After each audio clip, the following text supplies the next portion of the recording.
atkal tiekamies mēs ceturtdienas vakarā un runājam par nacionālo drošību. Un šodienas mūsu diskusiju un pārunu temati ir Ukraina vai karš beigsies, vai kad tas varētu notikt, kā arī vai rietumu ieroču izmantošanas atļauja dos būtisku pavērsienu šī kara gaitā un notikumos, kas varētu tam sekot. Un trešais mūsu jautājums, par ko mēs šodien runāsim, ir, ko varam sagaidīt nākotnē drošības jomā.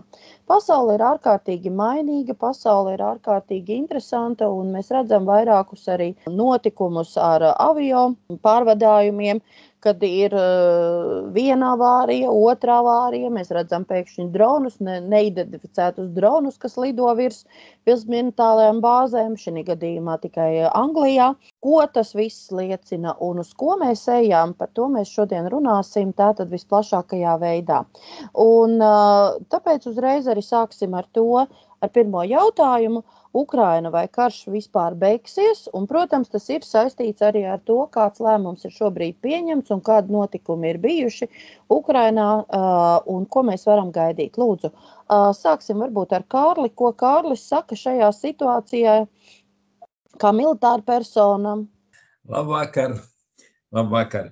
Nu, ja paskatās presē, tad tie virzieni ir tā noteikti jau būs ilgs karš, iesaldēts konflikts, Ukrainā uzvar, Ukrainā zaudē, 4 pamatvirzieni, un ap tiem tur iet visa tā apspriede.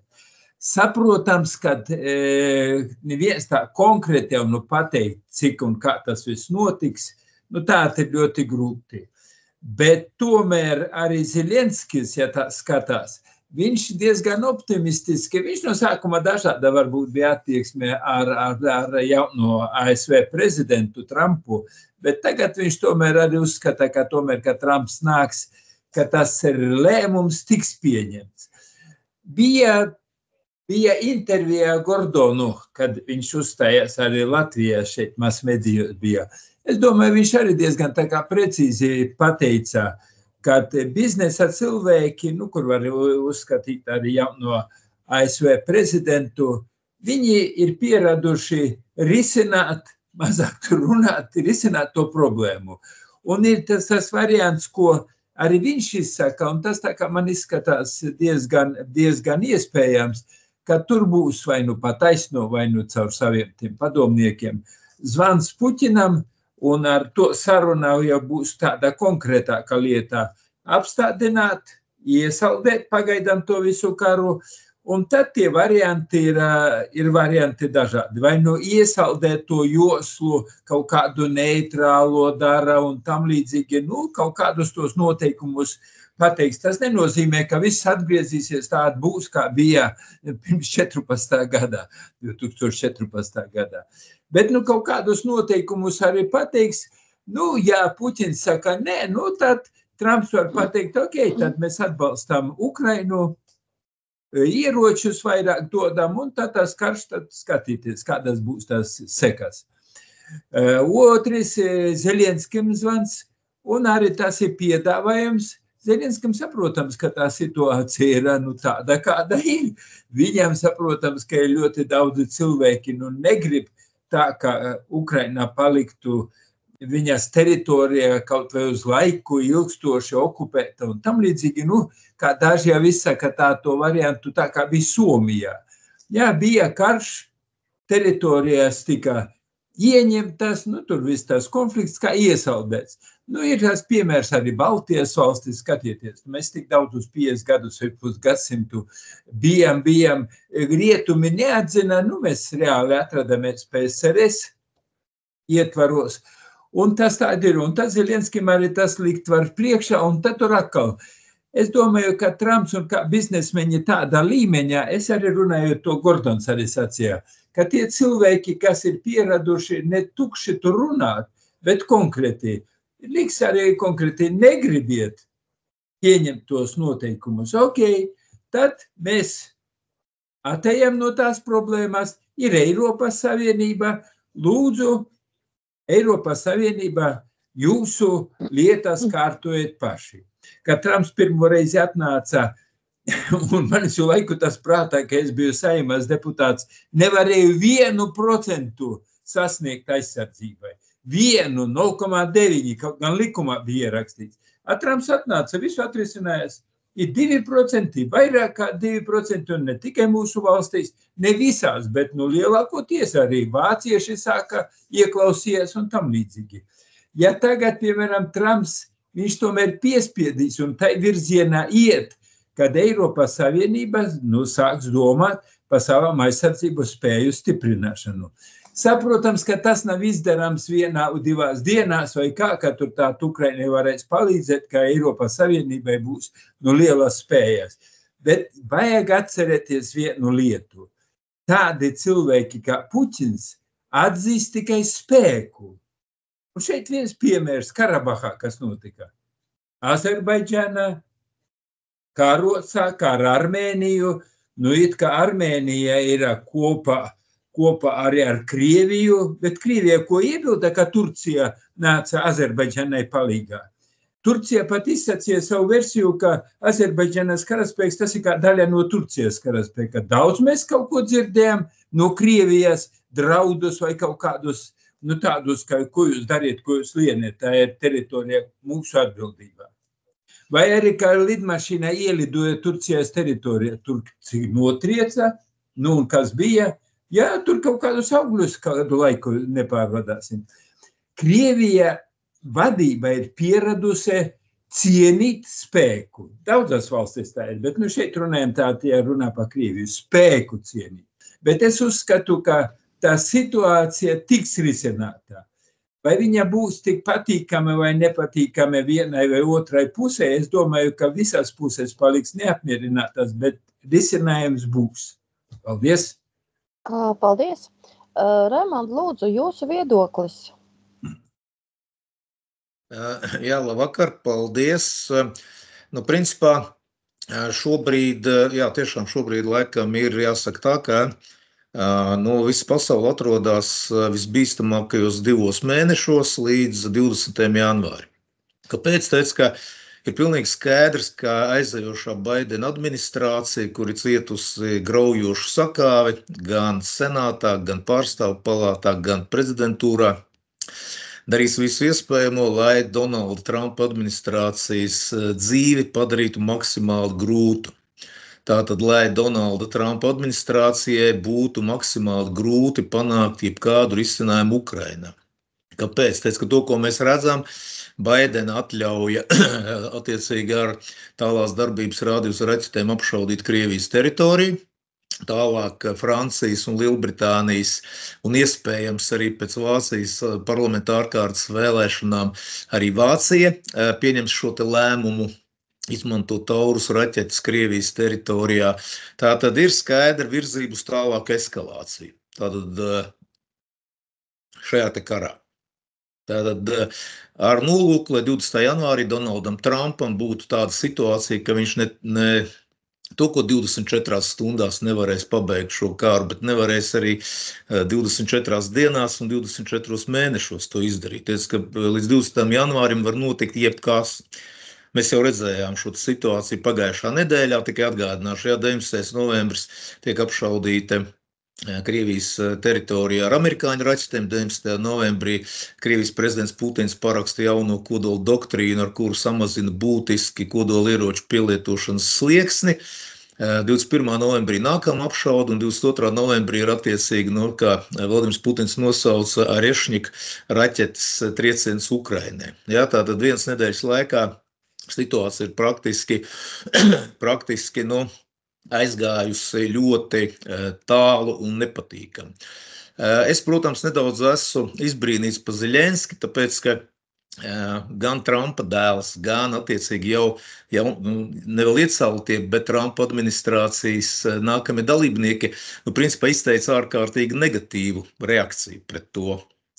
Un Zeļenskis, ja viņš tagad domā, ka pēc 20. janvāra tagad viņš varēs mierīgi aiziet pie Trumpa un kaut ko piedāvāt, atgādināšu. Manuprāt, Trumpam Zeļenskis ļoti nepatīk. Es atgādināšu, pirmā prezidentūras laikā tieši Zeļenska dēļ bija viens no 2 impeachmentiem. Protams, ka demokrātiem nekas nesanāca, bet tas bija Zeļenskis un viņa administrācija, kura principā bija cēlonis Trumpa problēmām pirmajā prezidentūras laikā. Un tagad, ja Zeļenskis piedalās šajā te situācijā, kas ir pretrunā ar Donalda Trumpa miera plānu, kā viņš to ir paredzējis, tad es domāju, ka Zeļenskim tas viss beigsies ļoti bēdīgi pēc 20. janvāra. Ja viņš ir pieņēmis tādu lēmumu, tātad eskalēt situāciju un to, ko dara ar Eiropu. Tātad tas ir punkts 1. Punkts 2. Protams, šeit situācija tāda, ka šobrīd mēs varam izteikt visdažādākās versijas. Ir arī, protams, arī apzināti dažādi tādi mēdīju tādi iemest informāciju par to, ko Trumps domā, kāda būs situācija. Šobrīd, protams, ka neviens nevar šo pilnīgi precīzi pateikt, izņemot to, ka es teicu, ka demokrāti un liberāļi cenšas Trumpa situāciju padarīt maksimāli smagu, ko viņš noteikti atcerēsies visiem tiem, kuri to ir izdarījuši. Uz doto brīdi arī, protams, Trumpa administrācijā mēs apmēram zinām, kas būs Nacionālās drošības padomnieks, kas būs Pentagona vadītājs, kas būs izlūkdienestu vadītāja, kas būs tātad valsts sekretārs, jeb ārlietu ministrs. Tātad, šie cilvēki ir zināmi. Jāsaka atklāti, neviens no viņiem, vai lielākā viņa daļa, absolūti nav Ukrainas fani un Eiropas fani. Absolūti nav. Tātad tas ir skaidrs. Vēl viena lieta ir tāda, ka, tātad, kā es jau minēju, ka Trumpam varētu būt pretenzijas pret to, ka Zeļenskis nav paklausījis nosacīti Trumpa šo te miera plānu. Tātad, kas būtu tā, ka teorētiski neviens neeskalē un visi nosēžās pie sarunu galda pēc 20. janvāra. Šobrīd maz ticams, ka tā varētu notikt. Ir vēl viena lieta. Trumps pirms vēlēšanām vienā no intervijām beidzamajām arī teica, ka viņš panāks, lai Krievijas federācija un Ķīnas Tautas Republika vairs nebūtu tik tuvās attiecībās. Tad ir jautājums, kā to panākt. Tad, protams, viņam jāpiedāvā kaut kas Krievijai tik aizraujošs un tik, teiksim, tāds priekšlikums, no kura nevar atteikties, lai Krievija izskatītu vispār šādu iespēju. Manuprāt, kā rēķina tas varētu būt, protams, uz Ukrainas un Eiropas rēķina, ne uz ASV rēķina. Tātad, jo tas ir strateģisks jautājums, vai Krievija ir kopā ar Ķīnu, vai Krievija ir kaut vai neitrāla. Ja? Un līdz ar to vienkārši tāpat to, teiksim tā, Krievijai tagad paziņot, ka viņi tagad ar Ķīnu vairs nebūs tātad strateģiskā savienībā, bet būs ar ASV, tad ASV kaut kas jāpiedāvā.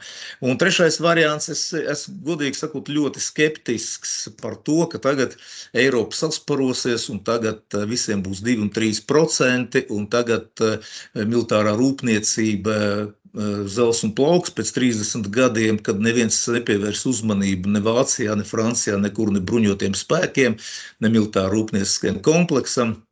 Budžeti bija ārkārtīgi maziņi, un šobrīd arī Zalužņīs, bijušais Ukrainas bruņoto spēku komandieris, nesenā intervijā paziņoja, ka Eiropas Savienība nav gatava karam Krieviju. Eiropas Savienības pretgaisa aizsardzība tiks, teiksim, iznīcināta, bet nevarēs uzturēt šo te ritmu vistuvākā laikā. Tas ir tas, ko saku nevis es, ne Putins, to saka Zalužņīs.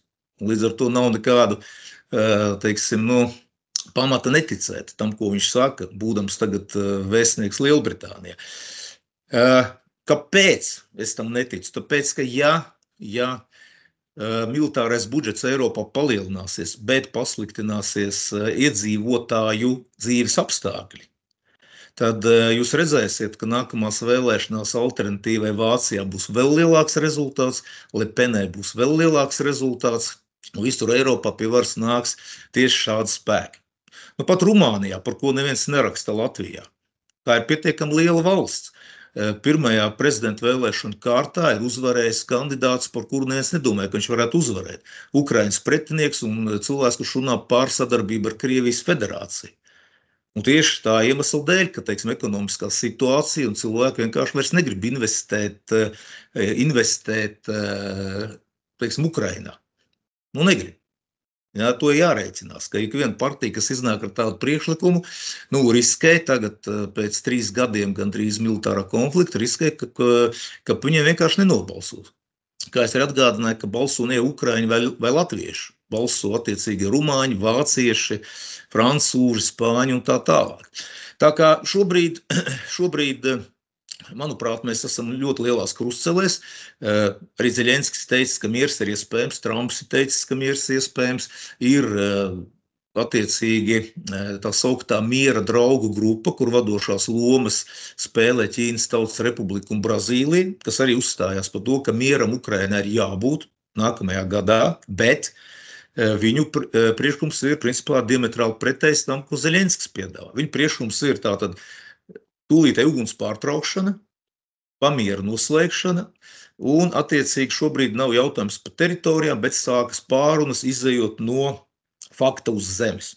Tas, ko piedāvā Ķīna, Brazīlija un nosacīt globālie dienvidi. Un attiecīgi Eiropai būs ļoti grūti ignorēt šādu veidu priekšlikumus. Ļoti grūti būs ignorēt to, ja ņemot vērā arī tās problēmas, ko es teicu, Eiropā pašā ir ļoti liels. Tāpēc, protams, arī domāju, ka gan Krievijā, gan Ukrainā, gan arī Eiropā liela daļa sabiedrības nogurus. Un, protams, ka visi grib mieru. Es domāju, ka viens normāls cilvēks grib mieru. Vienkārši tā izpratne par to, ko nozīmē taisnīgs miers, tā ir fundamentāli pretēji. Taisnīgs miers no Ķīnas, Brazīlijas un, teiksim, Krievijas puses, tas ir kaut kas viens. Taisnīgs miers no Ukrainas, Vācijas un Francijas puses, tas ir kaut kas pilnīgi cits. Un līdz ar to, šeit ir tas kompromiss, nezinu, kā viņu atrast, teikšu godīgi. Bet, ir pilnīgi skaidrs viens, ka šobrīd, kamēr mēs runājam, Ukrainas un Zeļenska plāns atgriezt 91. gada starptautiski atzītajās robežās Ukrainas teritoriju ir nereāls uz šo konkrēto brīdi. Viņiem nav spēku un spēju, lai to izdarītu.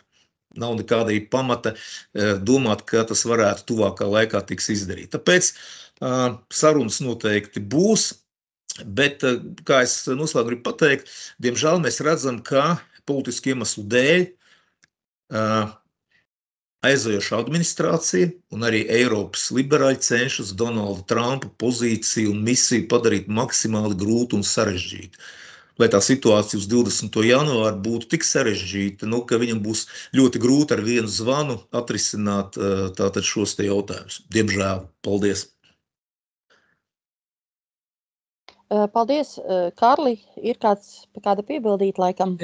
Es nelielu tā kā piebildi par to. Cik es informāciju lasīju, ka Trumps Baidenu vienojās par to ieroču atļaušanu pielietot. Un tad, kad pielietoja, parasti Trumps jau uzstājās un kritizē, ar šeit bija klusums.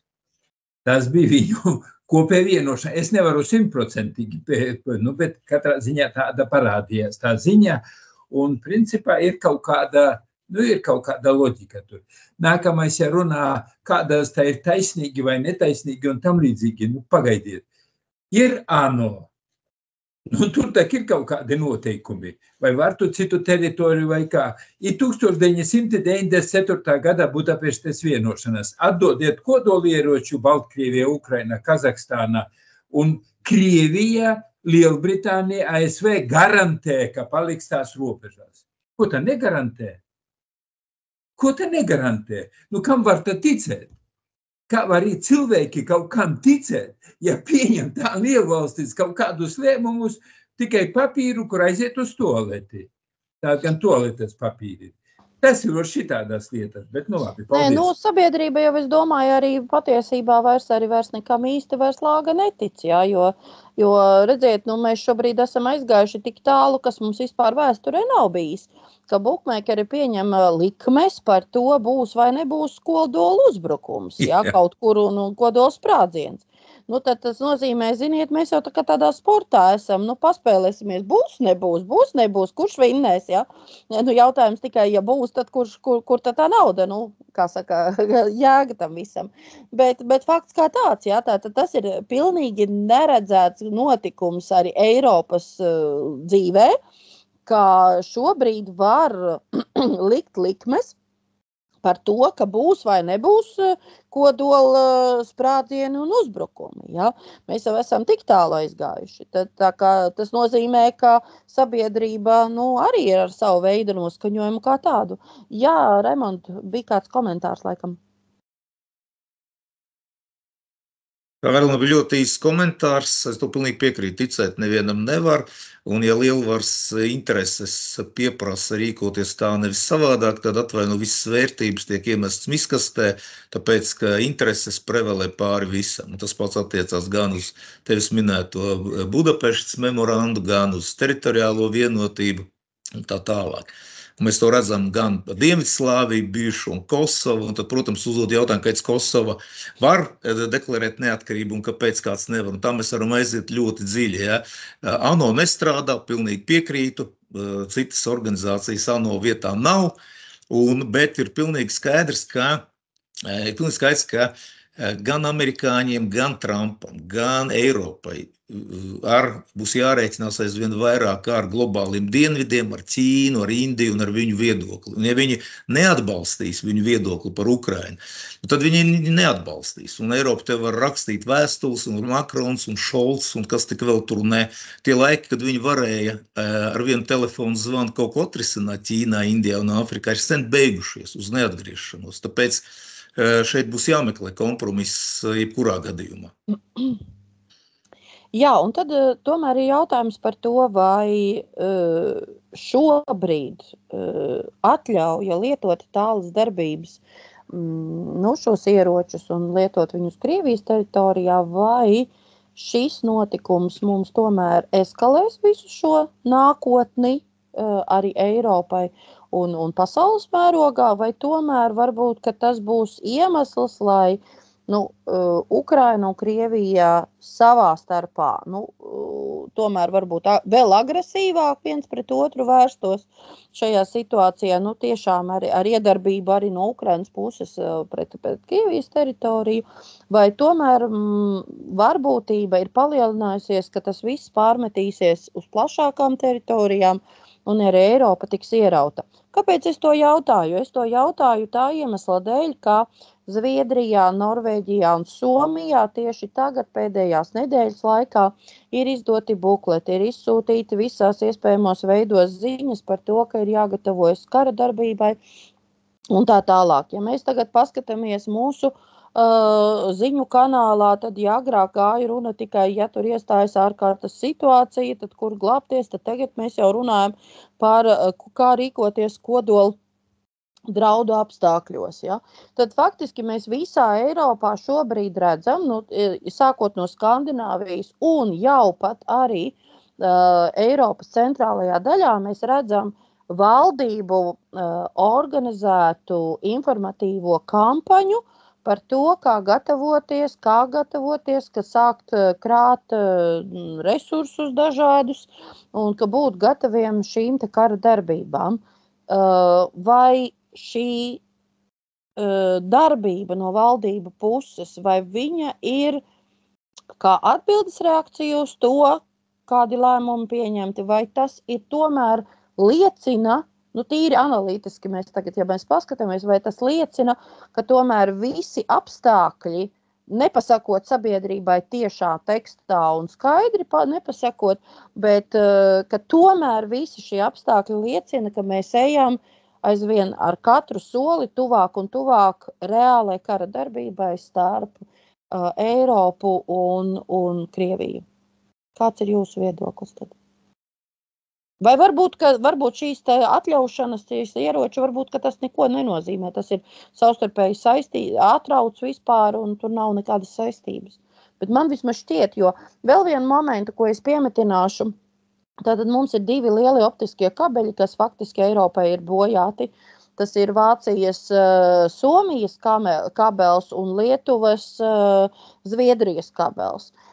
Šobrīd tātad atkal informācija arī par notikušo aviokatastrofu, kas notika pie Viļņas. Pastāv tāds, vismaz pagaidām naratīvs pastāv par to, ka tas ir iespējams arī varbūt kaut kāds terorakts, kas ir noticis. Ja? Tātad, neviens šobrīd nav tāds, ka pilnīgi izslēgt un pateikt, ka nē, tas nav pilnīgi viennozīmīgi. Ja? Tātad, vismaz šobrīd, tad, kad mēs ierakstam šobrīd šo sarunu, tad nav tā, ka 100% kāds saka, nē, tas noteikti tā nav. Arī mūsu saziņas līdzekļi faktiski ir tādi, teiksim, tādi ar tādu novirzi, ka tas varētu tā būt un ka tas ar to var būt saistīts. Lūdzu, Raimond, jūsu komentāru. Jā, katrā gadījumā, diemžēl, šobrīd ir situācija tāda, ka mēs izslēgt nevaram nekādu versiju. Tas ir skaidrs. Mēs nevienu versiju nevaram izslēgt, un visas versijas ir pietiekami tādas nopietnas, ieskaitot arī to, ko tu minēji. Ja mēs runājam par eskalāciju, tad, protams, ka katra no pusēm ziņo, ka katras pretējās puses rīcība ir eskalācija. Krievijas federācija runā par to, ka attiecīgi šis lēmums atļaut Ukrainai izmantot ASV un arī Lielbritānijas raķetes mērķiem Krievijas federācijā ir būtiska eskalācija. Šolts tātad runā par to, ka Krievijas raķetes trieciens Ukrainai ir būtiska eskalācija. Tātad katra no pusēm izmanto šo teiksim, valodu par to, attiecīgi arī vainojot pretējo pusi par eskalāciju. Tātad, ir skaidrs, ka abas puses uzskata, ka viņa puses nav nekāda eskalācija, to, ko saka amerikāņi, ka tā nav eskalācija, Krievi saka, ka ir, un tieši otrādi. Tātad raķetes trieciens pa Ukrainu piekdien, ka tā ir ļoti smaga eskalācija, ko saka Šolts. Tātad, mēs varam teikt, ka jā, abas puses uzskata, ka ir. Vai tas mainīs kara gaitu? Es domāju, ka nē. Tas nekādā veidā nemainīs kara gaitu. Tas vienkārši var izprovocēt tālāk jau, ka Krievijas federācija dod triecienus jau vēl kaut kādās, teiksim, kaut kur citur. Un mēs, protams, diemžēl nevaram izslēgt to, ka var tikt arī veikt triecienu pa NATO teritoriju. Krievijas amatpersonas ir izteikušās par to, un, protams, diemžēl divi tādi galvenie mērķi, tie ir, visticamāk, Žešova Polijā, tā ir galvenā tātad bāze, loģistikas bāze, caur kuru dospieduši vairākums militāro spēju un palīdzības nonāk Ukrainā no rietumiem, un Rumānija. Ja? Un, protams, ka tas nozīmē tiešu kara darbību. Latvijas un, teiksim, Baltijas valstu gadījumā, manuprāt, tas ir ārkārtīgi slikti, jo, ja mēs skatāmies ģeogrāfiju un skatāmies arī vispārējo, tad, protams, diemžēl Baltijas valstīm es neredzu iespēju palikt ārpus kaut kādas šādas situācijas. Tātad, diemžēl, tie ir fakti. Kas attiecās varbūt par šo te kodolkara draudiem, man tomēr ir viens varbūt tāds piemērs, ja mēs runājam par tiem cilvēkiem, kas ir auguši un dzīvojuši Padomju Savienības laikā, tad arī 70. un 80. gados praktiski visu laiku runāja par kodola draudiem, par raķetēm Eiropā. Skolās bija dažāda veida tur slēpšanās pagrabos un tā tālāk un tā tālāk. Tātad šie kodola draudi, viņi diemžēl bijuši vienmēr bijuši. Jā, bija neliels atslābums no 91. gada līdz, var teikt, 22.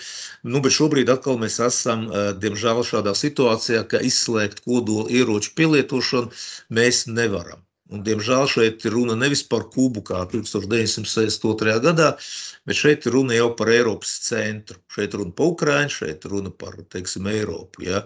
Un, protams, domāju, ka jūs man piekritīsiet, ka visa šī plānošana eskalācijas, viņa vienā brīdī var izjukt. Var notikt tie notikumi, kad jau ir nekontrolējama ķēdes reakcija un visi vienkārši sāk pielietot visu pēc kārtas, kas viņiem ir. Un ir ļoti grūti no šīs spirāles izkļūt ārā.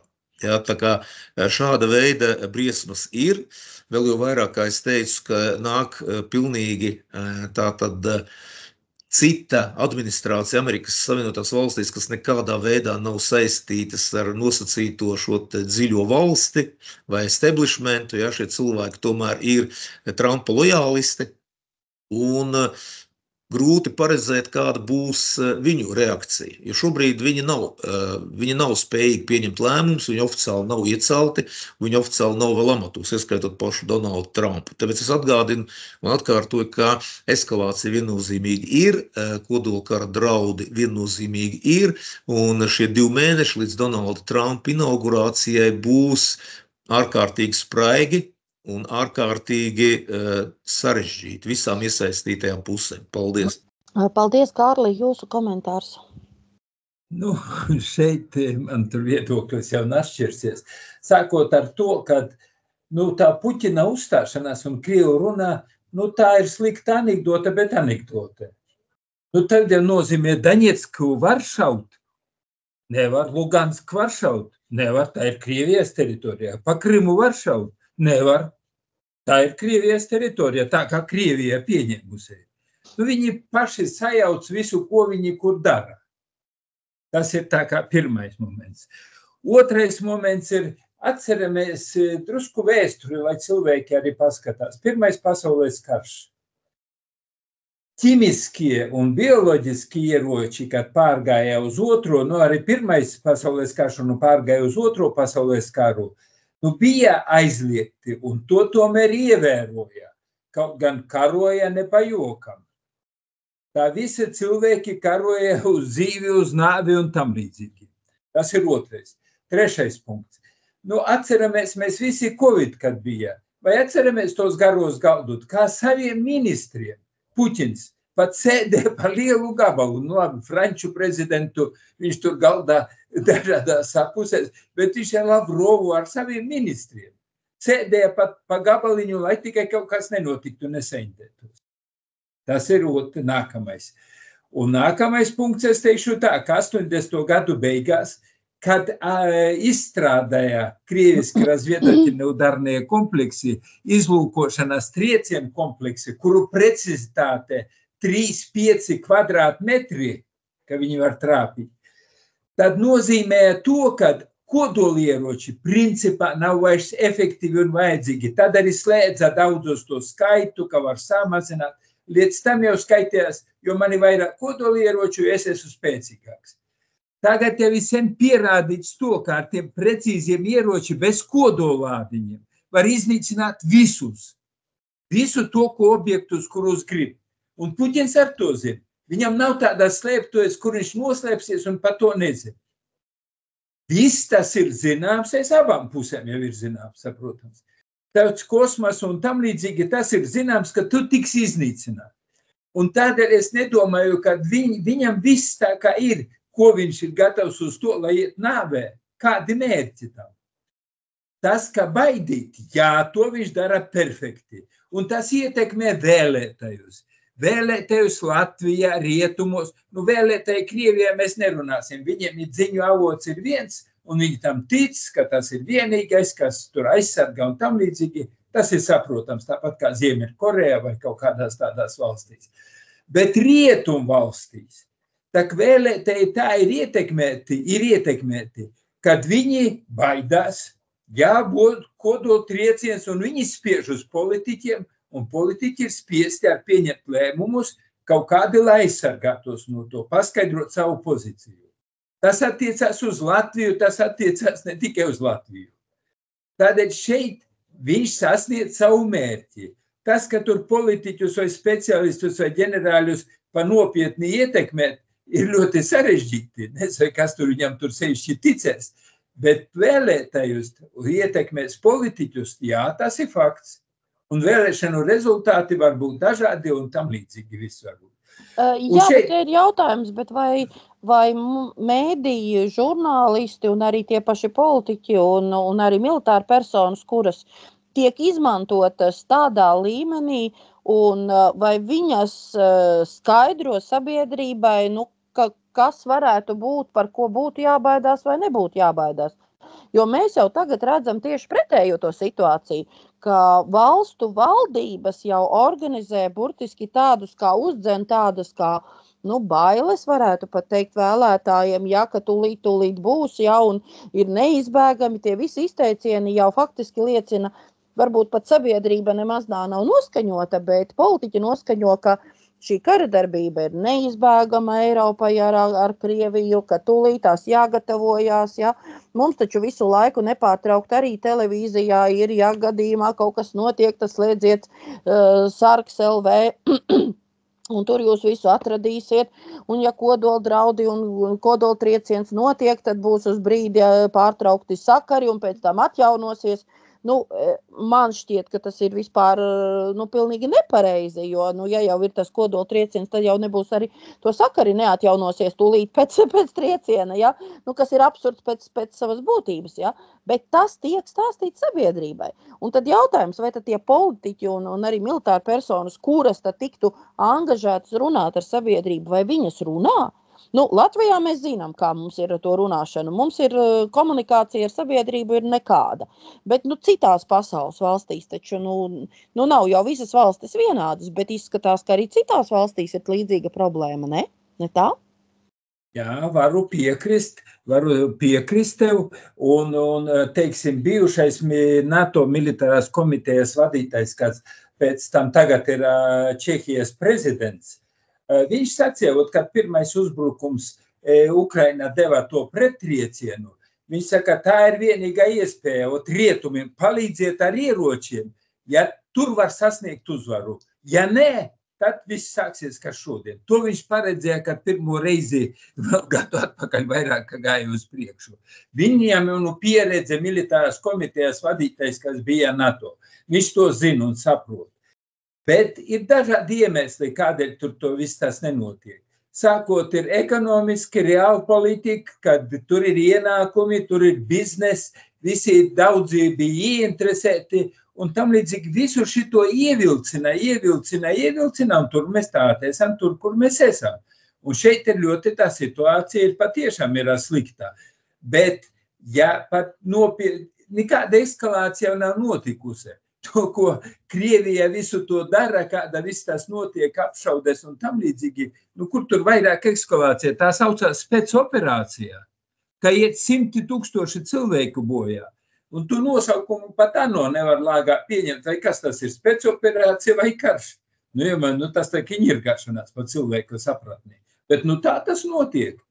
Tā tas notiek, un mēs nevaram, rietumvalstis nevar vienoties, un precīzi nosaukt tas, kā saucās.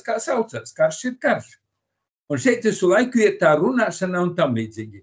Bet ja runā tagad, kādēļ, piemēram, šeit, tas ir mans tikai pieņēmums, tas nav obligāti.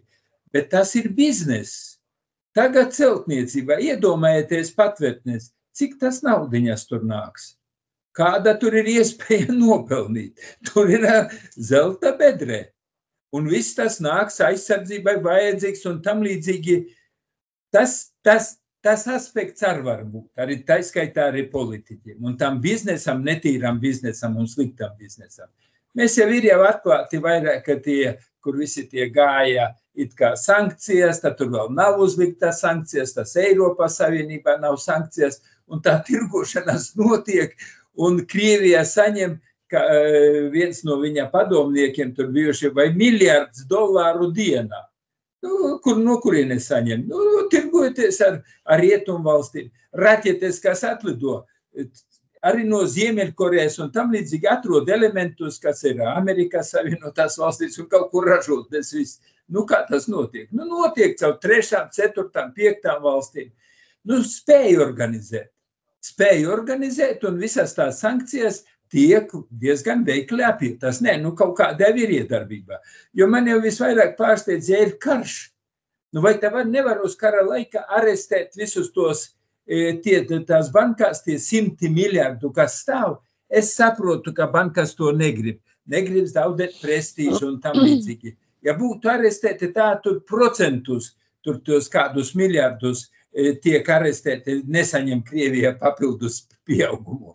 Bet vispārīgi, ja karš ir karš un ja atzīst par agresoru, tad to visu var atņemt vienkārši. Un iet tas, lai palīdzētu cilvēkiem, kas ir cietuši karā. Bet visa tā rietumot neuzņēmībā, tas dod simpātijas Puķinam. Arī tā parastiem cilvēkiem. Ot viņš pieņem lēmumu, viņš var izdarīt. Ar šeit runā, nekā nevar izdarīt rietumi. Bet viss tas notiek tik lēnu un tam līdzīgi, ka vispārīgi tā ir liela problēma. Paldies! Nu, un ko mēs noslēgumā runājam par to, kas tad nākotnē sagaidāms ir drošības jomā. Un šeit runājot par nākotni, ir ārkārtīgi interesants lēmums pieņemts starptautiskajā krimināla tiesā, kurš ir izdevis orderi, līdzīgi kā Putinam, ir izdots arī Netanjahu un aizsardzības ministram arī Izraēlas. Un faktiski tas ir ļoti, ļoti būtisks tāds pagrieziena punkts, kur iepriekš praktiski liela daļa valstu tiešām atbalstīja Izraēlu visos viņu rīcības modeļos un attaisnoja visu, bet krimināla tiesa tomēr ir lēmusi par ordera izsniegšanu. Un tas ir tāds mazliet samulsinājis tātad arī šīs Eiropas valstis. Ja Latvija saka, ka viņa respektēšot šīs tiesas tātad ordera izsniegšanu, tad Vācija teica, ka viņa tomēr neizsniegtu, un nearestētu. Un tā tagad katrai valstī faktiski sanāk, ka priekšā ir šis jautājums, ko tad tagad darīt un kā rīkoties. Argumentācija Izraēlas pusē ir ārkārtīgi interesanta. Izraēlā ir sabiedrības liela daļa, kuri uzskata, ka Netanjahu ir kara noziedznieks. Tātad arī ar to rīcību, kā viņš to ir rīkojies, un to skaidrā tekstā tātad arī viņi runā.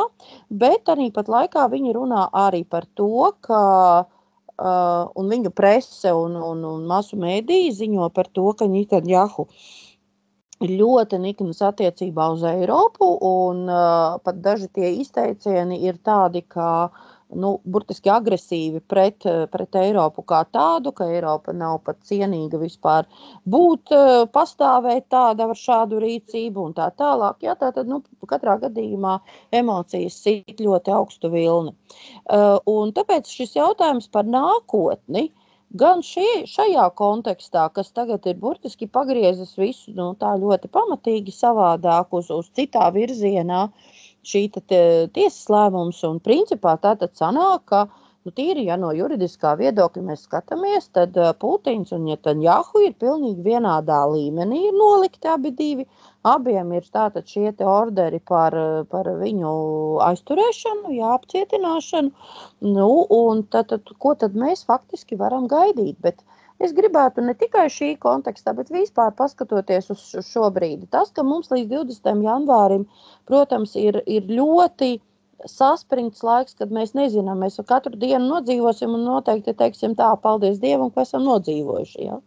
Bet tā nenoteiktība patiesībā jau paliek ļoti liela un jautājums, ka tas tuvo austrumu konflikts, viņš ne tuvu nav beidzies. Arī tas vēl viss grūzd un viss notiek, un arī Beiruta tiek bombardētā, procesi, kas tur notiek, viņi nav beigušies, un tur vēl gala nav, ja? Tāpēc jautājums ir tiešām par to, ko mums gaidīt šajā visā situācijā.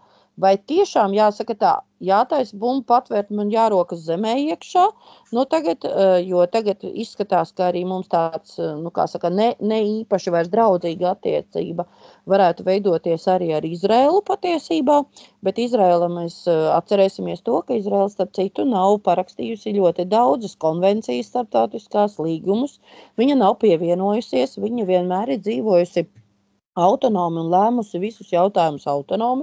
Un principā arī šis jautājums par šī ordera, tātad izpildi vai neizpildi ļoti daudzām valstīm atkal būs lemšanas jautājums. Ja?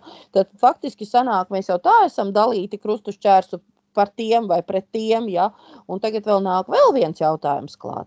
Lūdzu, Kārli, kas notiek, ko mums gaidīt, bet tādā pasaules kontekstā, varbūt arī šo tuvo austrumu kontekstā, kā tas jautājums varētu mainīties vai nē, vai tieši pretēji tas neiespaidos nekādi? iespaidos un ļoti stipri iespaidos. Un es uzskatu, ka Puķinam var teikt piešķirt balvu, ka pirmkārt tas konflikts, kas sākās un karš sākās Ukrainā, kad tā uzmanība tika novērsta uz arī citos rajonos, tos austrumos, kur patiešām tas 7. oktobris, kā mēs arī runājam, varbūt tas patiešām ir kā 3. pasaules kara sākums, neoficiālais viss. Bet pasaules uzmanība ļoti stipri tika pievērsta. Tas, ka tur tie palestīni un palestīnieši un tur viņi tie teroristi, praktiski viņi ir ļoti sauguši kopā. Un tas atbalsts ir apvienotu nāciju organizācija un viss bija cilvēki, kas tiem teroristiem palīdzēja. Tas jau tā kā ir fakts noskaidrot. Bet tā uzmanība tika tur ļoti stipri novērsta. Tika sasniegts mērķis. Tā kā tas viss tika sasniegts. Un tagad nākamais solis vēl klasiskāks. Ka tā pielīdzina, ka Netanjahu, kas tā kā cīnās atbrīvot, viņi tur miljonus maksāt ir gatavi par to, kas ir paņemti gūstā. Gūstā tur ir pie teroristiem. Naudiņu lielu maksāt, lai viņus atbrīvot. Viņi pa katru karavīru cīnās un tam līdzīgi. Tāda vienāda zīme ar Puķinu, kas tūkstošiem, 100 000 cilvēku iet bojā un nepievērš pat uzmanību. Arī pielikta vienādā zīmē, vienlīdzībā zīmē. Tas tikai parāda to, tad cilvēkiem paskatīties, kam var ticēt vairs. Mēs jau runājam par ANO un tam līdzīgi daudzas lietas, cilvēki pārstāj ticēt, tā arī šo pielīdzina. Tas, ka tur varbūt bija kļūdas un ir pieļautas kļūdas, viss tas var būt. Tas, ka tu to informāciju pasniedz arī Eiropas ziņās un tam līdzīgi palestīniešu acu redzējuma vai teroristu, kā viņi tur gāja, acu redzējuma, tas arī ir daudz. Bet vai ir ziņas kādas, kad, piemēram, no Krieviem kāds pasniegtu ziņas, kā viņiem tur tas notiek? No Krievijas nav. Tādēļ, ka Krievijā nekā nevar pateikt. Es šodien biju, runāju ar Krievijas pārstāvjiem un tam līdzīgi, viņi visi ir ārvalstu spiegi, visi ir atrodas ārpus likumā, Krievijā viņus uzreiz paņem ciet un notiedās. Krievijā cita viedokļa nav, ir viens viedoklis. Tas ir līdzīgi kā Ziemeļkorejā vai kur, tur ir viens viedoklis. Un tādēļ tā informācija, kā tā, Krievi, saprotams, atbalsts tur nav ko teikt. Viņi ir tāpat kā Vācija bija Otrā pasaules karā, ka atbalstīja sākot ar bērniem un cilvēki, viņi patiešām atbalstīja Hitleru. Viņi patiešām bija motivēti atbalstīja un tam līdzīgi. Izņēmumi jau bija, bet patiešām atbalstīja. Un tāpat arī Krievijā tā notiek. Tas to norāda, kad runā tā plašsaziņas līdzekļi vai tā visa kā informācija dot, ka cilvēki kā kodēti tiek. Es savā laikā arī šito teicu, ka tas ir principā kā masu iznīcināšanas ieroci var. Tikai vieni fiziski, otri zombē cilvēkus. Tas tā ir tas fakts arī. Tādēļ šeit tā situācija ir tāda, kad mūsu rietumu kopumā arī Latvijas plašsaziņas līdzekļi neprot, nevar tā sacīt demokrātija, mēs pārējām visās robežās visādi, bet es saprotu, kā savā laikā tika teicis arī Lielbritānijas premjers, ir demokrātija slikta lieta, nekas tikai labāka nav. Saprotams, ka visatļautība tā ir un tas jau var pāriet visādas robežas. Es jau atkal atgriezīšos arī pie savas tēmas, ka tagad tā sapratne pakāpeniski nāk pie tā, ka Eiropas Savienībai jābūt savām militārām spējām, jāpastiprina. Tā skaitā arī militārā rūpnīca. Tas viss neies tik ātri. Bet šeit ir viena lieta, kas varētu iet daudz ātrāk, kur Latvija ir tās dronu asociācijas viena no dibinātajiem. Tur mēs varam būt, mēs esam iniciatori, mēs varam tur to darīt. Un tas ir ilgstoši. Tie nav lādiņi, kas ir Ziemeļkorejā. Pakarosies, beigsies tas karš tāda veida, un tie lādiņi var gulēt kaut kur noliktavās. Saprotams, neviens biznesmenis negrib tādu ražotni, kur atdeves nebūs, bet ražotni, kur ar droniem, kur ir civilā, militārā jomā un visur. Un Ukraina visu laiku tagad ar Krievijai jau var tur notiek ražotne pilnveidošana un tam līdzīgi. Tā ir joma, kur Eiropas Savienībā tehnoloģiski jāņem, intelektuāli visu tiem droniem ielikt smadzenes, var pārspēt Krieviju. Un tad jau varētu runāt arī par pārējiem ieročiem, lai veidotu militārās spējas Eiropas Savienībai vairāk.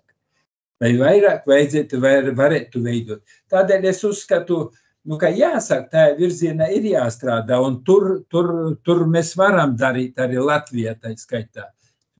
Daudz labas lietas tikai jādara. Jā, paldies. Raimond, lūdzu. Es sākšu to, ka ir diezgan tā smieklīgi skatīties, ka Latvija ir līderis dronu koalīcijā, un tajā pat laikā nevar pamanīt vienu dronu, kurš ildo 100 km attālumā Latvijas teritorijā. Jūs kaut ko vienu izvēlaties, ko darīt. Tātad, protams, atkal skaisti runāt uz papīra, dronu koalīcija, mēs tur kaut ko vadīsim, un pašiem ielidos 100 km dziļumā teritorijā, un pēc tam izrādās, ka neviens neko pat nav redzējis, nemaz nerunājot par to, ka varētu notriekt. Tas ir punkts 1. Punkts 2.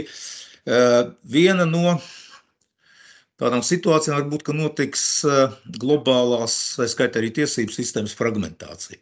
Jo, manuprāt, ka šī starptautiskā krimināla tiesa ir praktiski zaudējusi reputāciju, zaudējusi status un zaudējusi vispār jebkādu, valsts vienkārši neklausa. Piemēram, kā bija arī tagad daudz Eiropas mēdīju izteikumi par to, ka identiska situācija, tas, par ko tu teici, ja, ir divi orderi, viens Putinam, otrs Netanjahu. Un tieši tāpat avīze un avīzēs, kuras ar sajūsmu raksta, ka tagad Putins ir kara noziedznieks, tieši tās pašas avīzes raksta, ka Netanjahu nav kara noziedznieks un viss ir kārtībā, un nav jāievēro šis te orders, ja, ar vienādu juridisko spēku, no vienas organizācijas izsniegts. Ko tad, dārgie draugi, jūs gaidat? Tad katra valsts pat ir izvēlēsies, gribu pildu, negribu nepildu. Ja? To mēs arī redzējām, teiksim, Putina vizīti Mongolijā. Mongolija ir kā dalība valsts šitam te protokolam. Mongolija neko nedara. Kazaņā BRICS samitā vairāk nekā 30 valsts un personīgi ierodās Ķīnas, Turcijas, Indijas un vispārējie līderi un mierīgi attiecīgi ar Vladimiru Putinu risina attiecīgos jautājumus. Arī mierīgi, ja, tā kā parāda, ka nekāda izolācija nav. Nav nekāda izolācija. Tas viss ir muļķības, ko diemžēl raksta dažādi tādi pusangažēti mēdī. Trešais. Ja mēs skatāmies tiem pašiem klasiskajiem mēdījiem, tā ir vēl viena lieta, kuras gaida pamatīgs norīts. Sevišķi liberālos mēdījus, kāpēc? Tāpēc, ka viņi visu laiku nodarbojās ar meliem. Viņi visu laiku meloja par jebko. Un tieši tāpēc tas pats Ilons Masks grasās pirkt vienu no lieliem kanāliem. Kāpēc? Tāpēc, ka šis kanāls ir bankrots. Viņu vairs neviens neklausās. Nav reklāmas nedod. Neviens neklausās Amerikā šos kanālus. CNN ir, manuprāt, 90% mīnus abonentu nekā bija vēl pirms vairākiem gadiem. 90, nevis 9 vai 19. 90. Kāpēc? Tāpēc, ka viņi melo. Būsim atklāti. Vienkārši melo sabiedrībai pa visām tēmām. Un šis te moments, ko mēs tagad redzam, to, ko arī tu Līga teica, viena tā pati tiesa izdod vienāda, teiksim, ranga līderiem šo te attiecīgo dokumentu, kas ir it kā atbildīgs visiem, un te ir attiecīgi tās personāžas kā ASV senators Lindsijs Graims, kurš draud Francijai, Itālijai un Lielbritānijai ar sankcijām, ja viņas iedomāsies pildīt šo te orderi. Tātad kāda tiesa? Kāds orders, par ko jūs runājat? Vienkārši, ja cilvēkam ir pietiekami liels politisks spēks, viņš vienkārši neko nepildīs. Un ko šī tiesa varēs izdarīt? Neko. Tā kā es domāju, mums draud fragmentācija, kur būs attiecīgās tiesas pašiem savas, globālajos dienvidos, Eiropai sava, un uzspiest vairs neko nevienam nevarēs. Tas ir, manuprāt, viens tāds moments. Otrs, Kārli, pilnīgi piekrīt, viss šīs organizācijas, apvienoto nāciju organizācija, Eiropas drošības sadarbības organizācija, arī Eiropas Savienība, tika dibinātas pilnīgi citos globālos drošības apstākļos. Viņas vienkārši vairs nevar funkcionēt šajā te konkrētajā 21. gadsimta vidē. Nefunkcionē šīs organizācijas. Un, ja, teiksim, konkrētai valstī ir politisks un militārs spēks, nu viņi vienkārši nepilda ne rezolūcijas, ne ANO rezolūcijas, ne Eiropas drošības sadarbības kaut kādas tur rezolūcijas, ne krimināla tiesas kaut kāds nolēmums, un nepilda un viss. Un nav nekāda, teiksim, ne juridiska, ne fiziska spēka, kas varētu piespiest pildīt to darīt. Tā kā, nu, šāda ir situācija. Šāda ir situācija. Un, protams, manuprāt, šis Izraēlas gadījums, nu, tas rada ārkārtīgi sprādzienu bīstamu situāciju.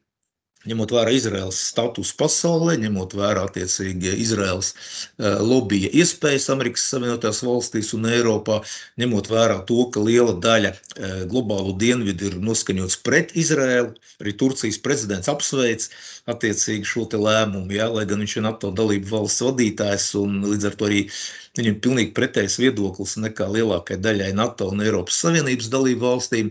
Tā kā es, diemžēl, šeit redzu situāciju, ka nu nav tāda globāla spēlētāja, kāds bija ASV vēl pirms gadiem 10, nu, kas varētu kaut kā unificēt visus, nu, lielāko daļu valstu kaut kāds noteikums izstrādāt, nu, par ko viņi arī runā. Noteikumus balstīt pasaules kārtību. Jūs visi esat dzirdējuši šo te izteicienu, ja, ka vajag saglabāt un glābt šo te noteikumus balstīto pasaules kārtību. Nu, aizvien vairāk valstu vairs neievēro šo situāciju, neievēro. To mēs redzam jau iepriekš pieminētajos tātad šajos te piemēros. Tā kā, manuprāt, mums gaida pietiekam tāds fragmentācija un pietiekam tāds liels starptautiskā haosa periods, diemžēl. Paldies! Paldies, jā. Es pilnīgi piekrītu Raimondam, kurš uzskata, ka iespējams ir tāds globāls haosa laiks. Kādu laiku, jā, protams, jā, es pilnīgi tam piekrītu, jo faktiski sabiedrība vairs neuzticās valdībām. Valdības savukārt atkal dzīvo savu dzīvi un mēģina uzspiest bieži vien arī tādas utopijas savai sabiedrībai. Rezultātā starptautiskās organizācijas tādu ticību vispār arī zaudē, un tad faktiski veidojas, ja pat kādā brīdī liekas, ka viņa var darboties, tad tas vienā jaukā brīdī atkal izbeidzas, tā ka līdz ar to tāds, es pat teiktu, ļoti būtisku izmaiņu laiks laikam tomēr būs pienācis, gan drošības jomā, gan mūsu sadzīviskā jomā, jo tiešām šādā veidā, kā mēs tagad īsti vairs turpināt arī vairs nevarēsim, un ne par velti arī Amerikas Savienotās valstis ir ļoti skarbi izteikušās par šīm starptautiskajām organizācijām ar tādu, ka viņi vispār ir no viņām jāizstājas ārā un nav ko ar viņām tur vairs ņemties. Jā, tā ir atkal birokrātiskā, kā saka, tāds institūcija kopumi, dažādi, tur apvienoto nāciju organizācija, vēl kaut kas. Un kā rezultātā faktiski mēs redzam tādu nekonsekvenci un kaut kādu noteiktu interešu tikai aizstāvību. Un arī Pasaules veselības organizācija, ja mēs būtībā iedziļinamies, tad no vienas puses ir gribējuši ļoti unificēt, teiksim, tad visus ārstēsim pēc viena protokola, ja, katru kaiti, bet ir viens protokols un pēc tās tikai daram, bet mēs rezultātā redzam aizvien vairāk un vairāk tātad nelāgu risinājumu, teiksim, dēļ tieši šādās pieejas, nevis pēc holistiskās pieejas, ka cilvēks tiek skatīts kā vienots veselums un individuāli piemēro viņam vajadzīgas lietas. Ja. Tad rezultātā šīs starptautiskās organizācijas, diemžēl, iespējams ar savu arī noteikta lobisma virzieniem būs savu izsmēlušas, un līdz ar to mēs būsim nonākuši situācijā, kad vecais būs jāiznīcina, jānolikvidē, un varbūt to vietā nāks kaut kas cits, vai būs kaut kāds savādāks sadarbības modelis. Paldies par šodienas mūsu sarunu, saprotot to, ka risks un Damokles zobens pār mūsu galvām ir pietiekami nopietnas, bet cerībā uz to, ka mēs tomēr varbūt arī šo laiku pārdzīvosim un šī neprognozējamība, kad ķēdes reakcija notiek, kad viens notikums parauj otro un otrs trešo un ceturto un piekto, ka mēs tomēr varbūt šādā te spirāla veida riska zonā neienāksim, bet tomēr spēsim saglabāt kaut kādu stabilitāti un kaut cik prognozējamību tomēr mūsu ikdienā. Uz tikšanos nākamā reizē, kad atkal mēs runāsim par būtiskiem jautājumiem, kas skar mūs visus, runāsim par drošības aspektiem, runāsim par jaunākiem notikumiem. Lai mierīgs vakars un uz tikšanos nākamajā reizē.